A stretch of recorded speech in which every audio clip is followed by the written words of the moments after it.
ఈ దినమున ప్రభువు నీతో సెలవిస్తున్న మాట.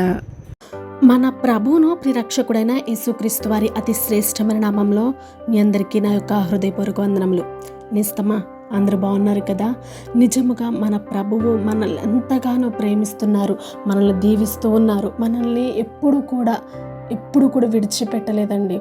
మనుషులు నిన్ను విడిచిపెట్టినా ఎప్పుడైనా దేవుడు నిన్ను విడిచిపెట్టాడా? ఒక్కసారి ఆలోచించు.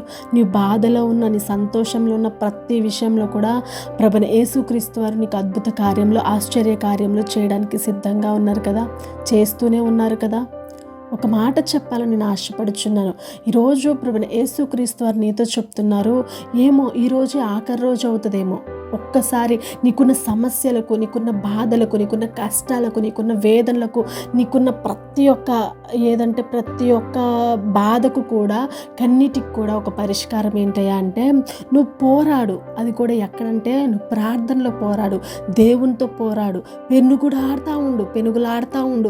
నువ్వు ప్రార్థనలో దేవునితో ఎప్పుడు కూడా పెనుగులాడుతూ ఉంటుంటే, అల్లాడు యాకోబుకి ఎట్లాగైతే దేవుడు గొప్ప కార్యం చేశారో నీకు నాకు చేయడానికి సిద్ధంగా ఉన్నారు. ఇదే నీకు చివరి రోజు అన్నట్లుగా నువ్వు పోరాడుతూ ఉన్నట్లయితే అప్పుడే నువ్వు దేవుని నుంచి గొప్ప సంపాదన నువ్వు సంపాదించుకోగలవు. అదేంటయ్యా అంటే పరలోక రాజ్యాన్ని. దేవునికి స్తోత్రం, హల్లెలూయా.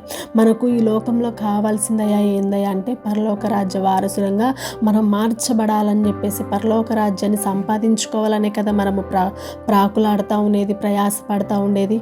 కాబట్టి నీవు నేను పెనుగులాడుతా, పోరాడుతా దేవునిలో ఉన్నట్లయితే ఆయన ప్రభువైన యేసుక్రీస్తు వారు మనకు ఎల్లప్పుడూ తోడుగా ఉండి మనకు కావలసిన ప్రతిదీ కూడా అనుగ్రహించడానికి సిద్ధంగా ఉన్నారు. కాబట్టి దేవునికి ఇష్టానుసారంగా బ్రతుకుదాం, ఆయన చిత్తానుసారంగా మనం ప్రతిదీ కూడా చేద్దాముగాక. ఆమేన్. ఈ వాక్యాన్ని దేవుడు దీవించి ఆశీర్వదించి మన హృదయంలో ఫలింపచేయునుగాక. Praise the lord.